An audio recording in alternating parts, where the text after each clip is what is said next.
bersyukur kita masih ada lagi di rumah Tuhan.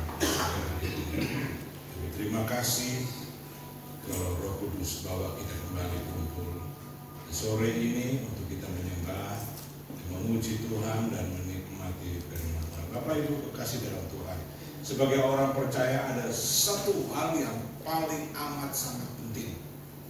Dia kalau akan disebut dia orang percaya. Kata percaya itu ialah benar-benar menyerahkan hidupnya sepenuhnya ke dalam tangan Tuhan. Sehingga apapun yang terjadi pada dia tetap percaya Yesus.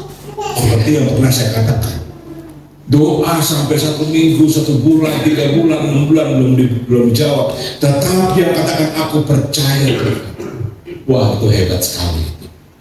Belum dijawab, tapi tetap dia berkatakan aku percaya. Itu orang percaya yang punya kualitas, nggak ecek-ecek.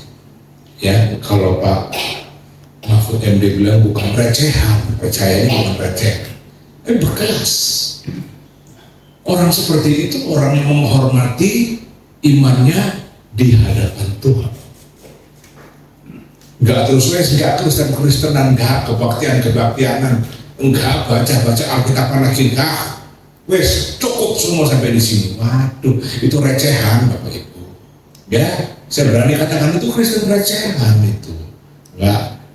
Terus kalau dia begitu, terus tinggalin Tuhan, terus Tuhan jadi jatuh. Pernah saya bilang nih, Tuhan jadi turun ya. Terus udah Tuhan enggak terkenal. Enggak. Tuhan bilang kalau satu orang itu tidak mau percaya Yesus, Tuhan bisa panggil ribuan orang untuk percaya. Orang nggak mau memuji Tuhan, Tuhan bilang batu-batu bisa saya jadikan memuji Tuhan. Kurangnya apa Tuhan? Tidak ada kurang apa-apa. Saudara-saudara. Oleh sebab itu betapa pentingnya kita sebagai orang percaya. Akhir zaman ini, ya udah mulai goncang sedikit ya, adanya Kristen konservatif. Hati-hati, lihat YouTube bagus tapi jangan ikuti ajaran-ajarannya. Hati-hati, jangan main-main, pelan-pelan kita bisa keseret dan hilang. Perlunya sekali kita mempercayai Yesus sebagai Tuhan dan Juru Selamat. Ada pujian yang bertuliskan lirik katanya seperti ini. Ini lagu yang hari Selasa kita nyanyikan di rumahnya Ibu Diul ya. Ada pujian katakan, saatku tak melihat jalanmu, saatku tak mengerti rencanamu, namun aku tetap percaya janjimu, pengharapanku hanya padamu. Di chordnya, di refnya, hatiku percaya, selalu ku percaya. Waduh, ini hebat sekali pujian ini. Mengajak kita untuk berkata-kata bukan sekedar nyanyi, tapi itu satu pernyataan hati. Ya, saat ku tak melihat jalan, nggak ada jalan lagi dalam muka ini, nggak ada jalan keluar dari masalahku ini. Ya, saat ku tak mengerti rencana apa maksud Tuhan di balik semua persoalan-persoalan yang saya hadapi. Kenapa saya begini? Kenapa cucu saya begini? Kenapa rumah tangga saya nggak tahu rencana Tuhan, bingung, nggak tahu mesti bagaimana, ya. Namun tetap ku pegang janjimu. Apa itu? Janji firman Allah. Ada 7.000 janji firman Allah. Mau 1 juta janji firman Allah. Kalau kita tidak hidup di dalam percaya kepada Tuhan, janji itu tidak punya arti apa-apa. Karena apa? Iman kita recehan. Sebentar hilang sudah, saudara. Bukan seperti itu yang Tuhan mau, tapi punya kualitas, punya satu mutu yang baik. Keadaan nggak makin semakin baik, keadaan nggak makin semakin tenang. Coba kalau ukur Timur Tengah sana, kayak apalagi Israel lagi hantam, Hamas dikejar, itu tolak ukurnya. Kalau sampai di Timur Tengah sana meledak, dunia ini meledak. Ya, hanya cuma memperkirakan perang dunia ketiga. Apa itu enak? Tidak enak, saudara. Dunia perang ketiga itu nggak enak. kita ikut efek susah. Negara kita pun akan kena akibat daripada perang itu. Ekonomi akan susah, semua serba susah. Akan keseret karena negara-negara besar akan pakai uang mereka dan mereka akan menutup bank-bank yang ada semuanya. Maka kita akan terpengaruh oleh keadaan dunia. Tentu harga-harga akan semakin mahal, semakin susah. Kita nggak bisa bilang, udah kita aja sendiri, gak usah urusin mereka. Bukan bisa. Kita udah terpaut jadi satu perekonomian kita dalam perekonomian global. Oleh sebab itu, kalau di rumah berdoa, sisipkan Tuhan, tolong jangan ada perang dunia. Kita akan susah. Susah yang nggak tahu seperti apa lagi akan terjadi. Apakah akan ada invasi atau serangan dari negara lain ke Indonesia? Sangat mungkin. Indonesia terkenal negara yang besar, negara yang dengan penghasilan yang besar, dengan hasil bumi yang hebat. Itu Indonesia. Waduh, saya percaya negara-negara barat ingin banget, Amerika ingin banget Indonesia ini dikuasai mereka. Coba produksi emas terbesar di dunia di mana? Ada di Papua, Indonesia, Bapak Ibu sekalian. Itu bisa berpengaruh yang bukan-bukan nantinya. Dan kalau kita perang, uang negara kepake, segala-galanya jadi susah, harga jadi pasti semrawut dan naik semuanya. Doakan semua aman dan baik karena Yesus itu Raja Damai. Bapak Ibu kekasih dalam Tuhan, oleh sebab itu saya mau mengajak, ayo kita jaga percaya kita. Kita lihat ada satu goncangan dalam hidup kita, dalam rumah tangga kita, apa yang kita mengandalkan. Wibawa kita sebagai bapak dan ibu, anak-anak sekarang lebih hebat daripada zaman-zaman kita dulu.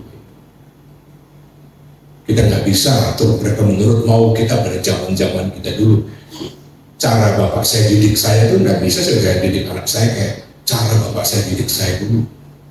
Beda jauh, nggak bisa. Sekarang sudah berubah semuanya, sehingga sebagai orang tua pun kita mesti perlu Tuhan. Kita perlu Tuhan. Nggak bisa sebagai bapak kita mau pencengkam tangan kita dan main tangan sama anak-anak. Anak-anak ketawa sekarang kayak gitu. Kita perlu Tuhan di dalam hidup kita sebagai orang tua, sebagai opa, oma. Kita perlu Tuhan buat cucu-cucu kita juga. Bapak Ibu kasih dalam Tuhan. Daniel pasal yang ke-6. Daniel pasal yang ke-6. Kita ke Daniel pasal yang ke-6. Saya buka dalam ayat yang ke-24. Daniel pasal 6 ayat 24. Saya akan bacakan, Bapak Ibu boleh menyimak dari Alkitab, baik di buku, baik di HP. Lalu sangat bersukacitalah raja dan ia memberi perintah supaya Daniel ditarik dari dalam gua itu. Maka ditariklah Daniel dari dalam gua itu dan tidak terdapat luka apa-apa padanya karena ia percaya kepada Allahnya. Ini yang saya mau tekankan, karena ia percaya kepada Allah. Persis seperti peristiwa Daniel di istana raja kerajaan Babel, yaitu rajanya Raja Darius yang saat itu berkuasa, ya. Yang dihadapi Daniel saat itu ialah waktu ini anak ini dari negeri Ibrani, dari bangsa Yahudi. Kita tahu orang Yahudi itu pintar-pintar dan pola didiknya hebat kepada anak-anak. Dan Daniel ini rupanya anak seorang bangsawan yang disekolahkan tinggi, menjadi pintar, menjadi baik anak ini, dan dididik tekun kepada Allahnya, yaitu Yehova. Selain dia pintar, dia anak bangsawan. Nah, waktu kerajaan Babel menyerang kepada kependudukan bangsa Israel saat itu, dan mereka kalah oleh Babel dan mereka ditawan, mereka dibawa semua ke Babel. Orang Babel ini budayanya sudah tinggi sekali, udah hebat. Tapi orang kafir, nggak ada yang percaya kepada Allah saat itu. Mereka ditawan dan mereka pintar. Yang mereka tawan mayoritas adalah satu anak-anak bangsawan. Karena mereka tahu anak bangsawan itu pendidikannya bagus, ya. Mereka masih nggak memandang soal arahnya, tapi pendidikannya. Diambillah Daniel. Ada 3 temannya, siapa itu? Sadrak, Mesak, Abednego. 3 orang lagi. Rupanya 4 orang ini orang yang mempunyai kualitas rohani yang sangat hebat. 4 orang ini. Maka itu mereka dipakai dengan pangkat kedudukan yang sangat luar biasa di negeri Babel. Nah, waktu Daniel menjabat ini, dia udah usia 80 tahun. Dia bekerja di dalam kerajaan Babel itu, mengikuti 5 raja. Terus terpakai dari satu raja, Nebukadnezar, ganti raja selanjutnya, ganti raja, sampai raja yang terakhir. Daniel dipakai oleh Raja Babel ini dan didudukkan sebagai, ada 3 orang yang dipilih oleh Raja Darius saat itu yang berkuasa. Ada 3 orang, Daniel menjadi ketuanya. Ada 3 orang begitu dipakai untuk 120 orang yang duduk mungkin mungkin di DPR ya sekarang ya. Disuruh mengawasi 120 orang ini supaya mereka jangan macam-macam membuat raja menjadi rugi. Tentu yang dipilih ini orang-orang yang hebat. Daniel ini terkenal dengan seseorang yang mempunyai integritas yang tinggi, kehidupan yang sangat hebat, seorang yang sangat jujur, bekerja dengan baik. Nah, waktu 120 orang ini melihat mereka mesti bertanggung jawab kepada Daniel, mereka pusing, aduh ketahuan. Rupanya mereka udah punya rencana untuk pasti berkorupsi, itu makanya korupsi susah dihapus. Dari zaman Babel udah ada korupsi. Jadi udah nggak tahu, bukan kakeknya lagi, bukan buyutnya lagi, apa itu ya? Bukan buyut lagi. Udah korupsi semuanya. Dan mereka merencanakan, 120 orang ini merencanakan agar Daniel jatuh di penjara, tidak menjabat lagi. Bayangkan 1 lawan 120 orang merencanakan seperti itu. Mereka mencari apa kesalahan Daniel dari pekerjaannya. Ada ayat dituliskan bahwa tidak didapati kesalahan kerja daripada Daniel. Jadi kerjanya itu sempurna, excellent bahasa Inggrisnya. Jadi satu pekerjaan yang mempunyai mutu yang tinggi. Pusing mereka, ya, pusing karena waktu raja mengangkat ini tentu raja udah tahu bagaimana kualitas daripada Daniel itu. Dalam Daniel 6 ayat 6 dituliskan, maka berkatalah orang-orang itu, 120 orang itu bilang ini, kita tidak akan mendapatkan suatu alasan dakwaan terhadap Daniel ini kecuali dalam hal ibadahnya kepada Allah. Pekerjaannya sempurna dan baik dan bagus, sehingga menuduh dia kesalahan apa nggak bisa, dia dituduh kesalahan. Pusing mereka. Nah, yang mereka lihat yang kehebatan dari Daniel ini ialah ibadahnya luar biasa. Orang-orang kafir tahu dia orang yang tekun beribadah. Nanti kita akan baca ayatnya. Tiap hari dia berdoa 3 kali sehari. Maka itu dibuat aturan baru kepada raja. Dalam 1 bulan ini tidak boleh ada orang yang mengadu kepada dewanya, kepada siapanya juga selain kepada raja aja. Gak boleh. Siapa yang sampai berani menghadap kepada dewanya atau siapanya mengadu mengenai persoalannya dia, orang itu akan ditangkap dan dijebloskan ke dalam lubang singa. Dan singanya ini punya kualitas, karena lapar semua singa. Itu hukuman yang paling mengerikan, dimasukkan dalam lubang singa. Mereka tahu Daniel tentu punya karakter yang bagus, ya. Dan mereka gampang intip Daniel dari atas, oh dia berdoa lagi. Sehari 3 kali kayak orang makan. Dia harus menghadap kepada Allah. Dia berkiblat kepada Yerusalem, karena dulu Yerusalem adalah kota suci.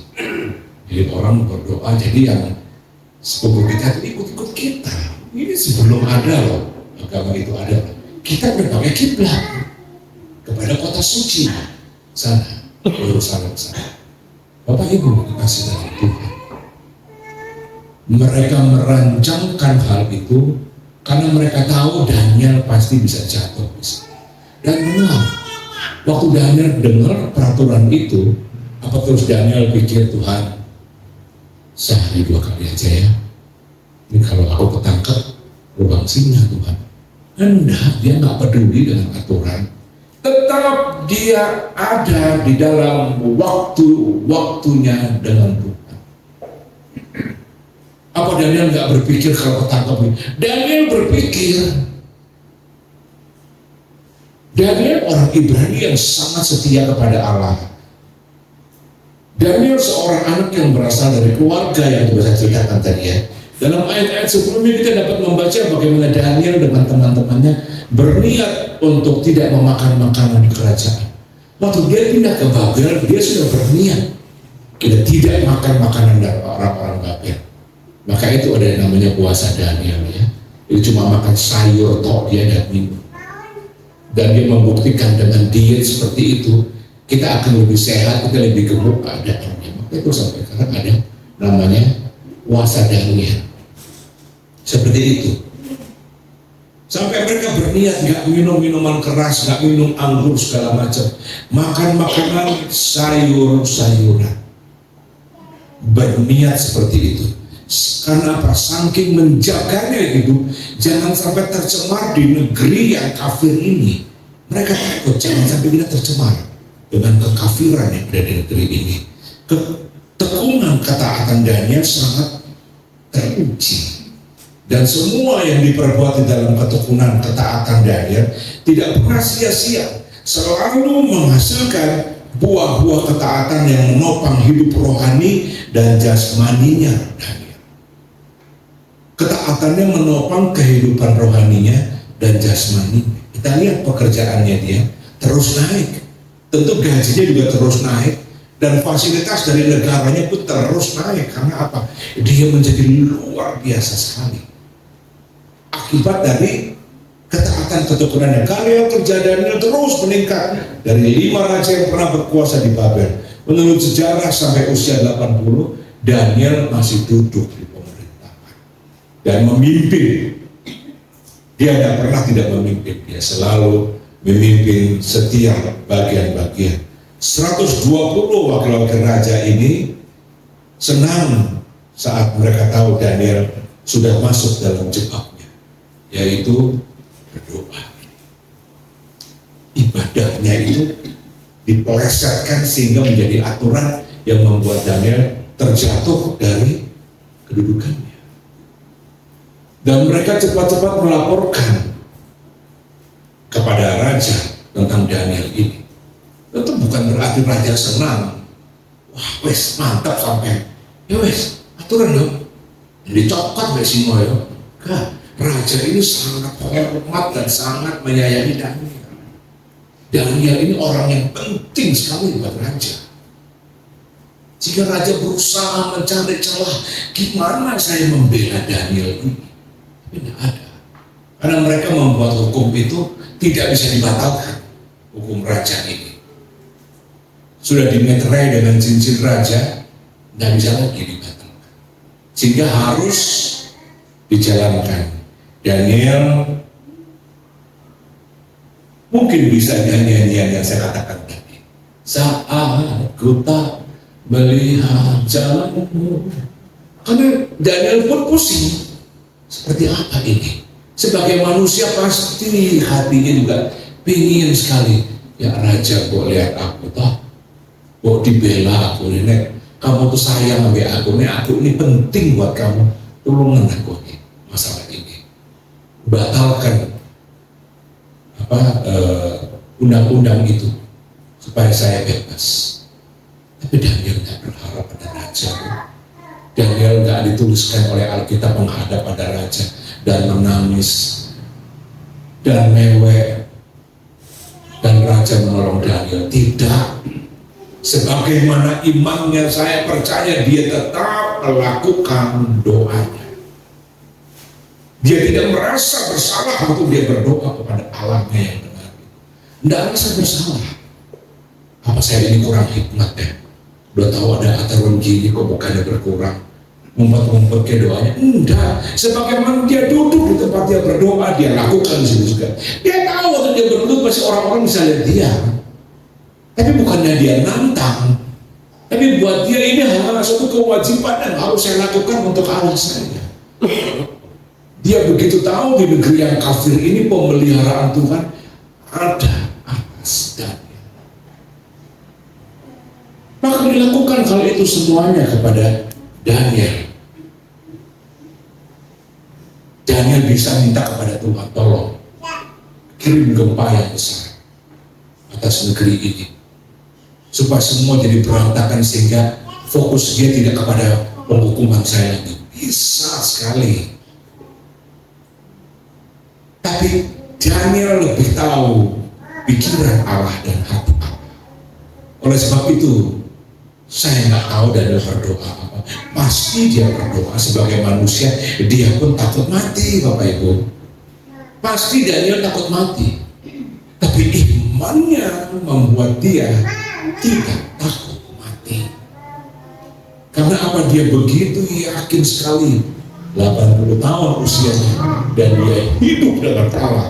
Setiap hari, 1 hari 3 kali dia menghadap kepada Allah. Dia mempunyai kekuatan yang begitu kuat bahwa aku ada dalam lindungan. Kalaupun aku dicabik oleh singa, jiwaku, rohku ada dengan Tuhan Yesus. Seperti itu. Kalaupun aku sampai dicabik, aku nggak akan merasakan cabikan dari singa. Karena apa? Begitu yakinnya dia kepada Allah yang dia sembah.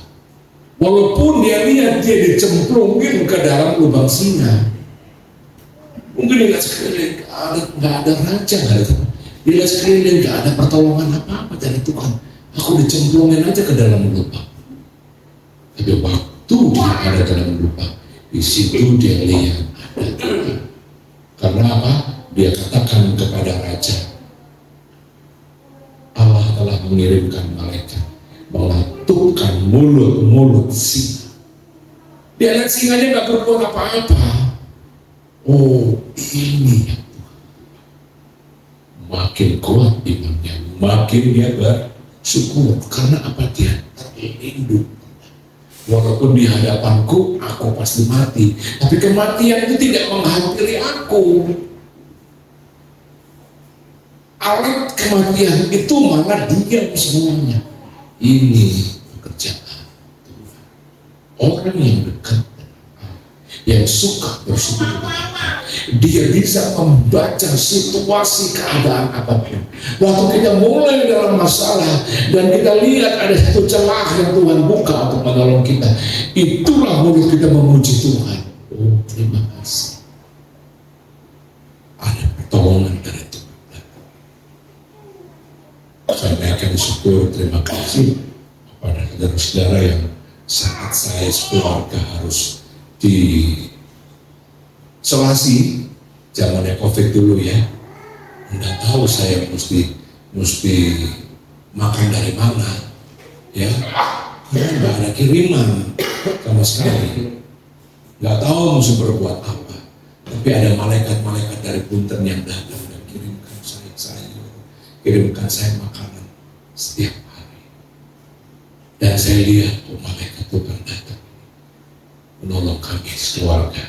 Saya nggak boleh keluar, jangan keluar, nanti anak-anak semuanya ketularan COVID. Saya udah punya bukti dari laborat Prodia, bebas, saya dan istri dan anak-anak semua, kami bebas, tapi tetap tidak boleh keluar. Jangan nanti anak-anak sama kena. Saya menurut keluarga nggak keluar ya, yang datang makan ya dulu dapat ini aku ini sabunoy wong sampai nggak mau teket-teket mikir mana kingkong mikir Cina lagi Terima kasih sekali saya berdoa buat mereka yang memperhatikan kami. Kami lihat ini pertolongan Tuhan datang. Dan yang lihat singa-singa ini juga bisa dipakai apa? Untuk diam. Dan singa ini tidak berapa-apa dengan Daniel. Sehingga besok paginya raja panggil Daniel. Daniel menyahut, ya rajaku, kekalah kau. Kaget ya, Daniel bener ya? Iya raja, guyok koneki, tenang dah. Ngomong raja gitu ya, karena saking senangnya dia dengar suara Daniel. Dia kan, selalu begini. Coba main aja. Aku sama tak kembali kalau orang Jawa ya dia jadi. Itu raja sangat senang, langsung angkat keluar. Dilihat enggak ada satu luka pun pada Daniel. Walaupun di ujung kematian, kalau ada Tuhan, kalau ada Tuhan, kematian tidak pernah datang kepada kita. Maut tidak bisa menjamah kita karena apa? Ada Tuhan kita yang tidak percaya. Kalau ada Tuhan, apapun yang mau menjemput di depan mata, kalau ada Tuhan, hal itu tidak bisa berlaku kepada kita. Percayalah, keadaan situasi seperti apapun, kalau kita percaya, itu tidak akan menjamah kita, menjamah keluarga kita, tidak bisa menjamah anak-anak kita, menantu, cucu-cucu kita semuanya, tidak terjamah oleh apapun juga. Karena apa? Kita berdoa kepada Tuhan, lindungi. Setiap hari, setiap saat saya berdoa buat anak saya yang perempuan yang ada di Jember, lindungi dia. Pernah sekali pagi dia ditabrak motor oleh anak SMA. Gimana nak? Ya jaketku sobek, saya mau menangis. Tuhan, ya hari tahun mulai pagi, lindungi Naomi dengan kuasa. Kita memakai anak-anak kita dengan doa kita. Siapapun anak kita, dimanapun dia, doa itu sebagai pagar. Maka itu jangan pernah menggantikan Tuhan dengan yang lain. Tetap percaya saja kepada Tuhan. Tidak ada yang bisa menggantikan Tuhan. Bapak Ibu kekasih dalam Tuhan. Daniel sudah terhimpit begitu rupa. Sudah tidak ada lagi pengharapan. Sudah tidak ada lagi yang dia bisa lihat untuk dia jadikan sebagai penolongnya saat itu. Tapi dia punya Allah yang luar biasa. Dan modalnya Daniel yang paling hebat, dia setia dan taat di dalam doa. Berarti dia orang yang juga mempelajari kitab suci. Dia tidak mungkin percaya kepada Allah kalau dia tidak membaca kitab suci. Karena dia percaya kepada kitab suci, dia melakukan kitab suci dan dia mulai berdoa kepada Allah. Dan itu berakar begitu kuat di dalam kehidupan Daniel. Sehingga waktu dia mulai diancam akan dibunuh, dibuang ke dalam lubang singa, Daniel tetap melakukan dengan setia, dengan tekun. Jangan ada yang bisa gantikan itu. Jam-jam doa kita. Di kapan, dimanapun, kapanpun, selalu saya katakan kita bisa berdoa. Amin, Bapak Ibu. Sementara kita ibu-ibu sudah masak, ingat, Tuhan lindungi dia. Tuhan dengar doa, karena Tuhan menghormati iman. Waktu kita mulai memanggil Tuhan, aku datang kepada, dimanapun kita berada, dalam kendaraan umum pun, waktu kita mulai tolong suami sedang pergi, lindungi dia dimanapun. Tuhan menghormati iman. Haleluya. Jangan pernah lepaskan firman Allah. Itu menjadi dasar untuk kita selalu percaya kepada Allah. Jika kondisi keadaan tidak menyenangkan harus kita alami, tak perlu berharap pada pertolongan manusia. Justru dalam kondisi tak seorang pun dapat menolong, Yesus sangat layak kita percaya. Amin, Bapak Ibu. Yesus sangat layak kita percayai. Suami tidak bisa dipercayai, istri tidak bisa, anak tidak bisa, tapi Yesus pasti bisa. Waktu kita mulai mempercayai Dia, saat kita mulai mempercayai Dia, Dia berdiri di surga karena Dia menghormati iman kita. Kita begitu yakin dan percaya kepada Tuhan, tidak pernah dikecewakan iman kita. Dia menjaga, memelihara kita. Anak-anak mungkin masih jauh masa depan. Ada Yesus yang pegang dia. Ada Yesus yang melindungi anak-anak kita. Amin. Ada Yesus yang pelihara suami.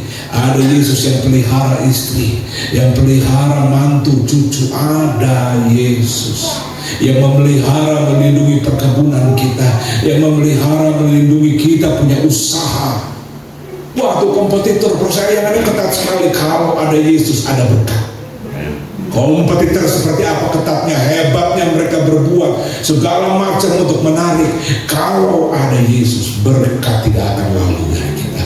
Karena Yesus tidak pernah salah memberi berkat. Ada orang yang tekun yang setia, dia tahu memberi berkat itu buat kita semuanya. Bapak Ibu berkasih dalam Tuhan, walau bukan untuk membuat mujizat seketika melepaskan kita dari kesesakan, mintalah kekuatan dan kesabaran menjalani seperti Daniel. Saya percaya zamannya Daniel belum ada kepenuhan roh, tapi sebelumnya Nabi-Nabi Samuel dan semua mereka orang-orang yang dituliskan dalam kitab yang mengalami kepenuhan Roh Kudus. Saat inilah kita perlu Roh Kudus. Sangat perlu, harus perlu, malah saya berani katakan. Karena apa? Dengan Roh Kudus kita bisa berdiri bertahan menghadapi apapun. Kita tidak akan menjadi orang Kristen yang lari dari kenyataan, yang pergi mencari alternatif lain. Karena apa? Ada Roh Kudus yang kuatkan. Sehingga tidak berhentinya kita percaya dan berharap kepada Tuhan kita. Ketika kondisi benar-benar membuat kita terjepit, hanya Yesus yang masih mampu mendengarkan kita menjerit. Hanya Yesus yang peduli dengan jeritan doa kita. Cuma Yesus. Tetangga gak peduli, mungkin suami atau istri atau anak gak peduli dengan jeritan doa kita. Tapi di mana kita berdoa, Dia turun. Kita mengimani pokok ada dalam doa-doaku Tuhan. Kita bisa bebas untuk berkata-kata dengan Dia, menyembah dan bersyukur kepada Tuhan. Maka hal itu akan menjadi satu kenyataan. Doa kita didengar oleh Tuhan. Jaga iman kita, itu penting. Jaga iman kita baik-baik. Jaga. Kita mau lihat hari-hari ke depan yang baik, jaga iman. Bukan jaga tabungan, bukan jaga deposito, jaga iman. Ke depan kebaikan-kebaikan Tuhan tidak pernah berhenti untuk orang-orang yang masih terus percaya dan berharap kepada Tuhan. Efesus 1 ayat 19, betapa hebat kuasanya bagi kita yang percaya sesuai dengan kekuatan kuasa. Kuasanya Tuhan itu hebat sekali. Cuma bagi orang yang percaya, Bapak Ibu, mari alami kehebatan Tuhan, alami kebesaran Tuhan hanya dengan kita percaya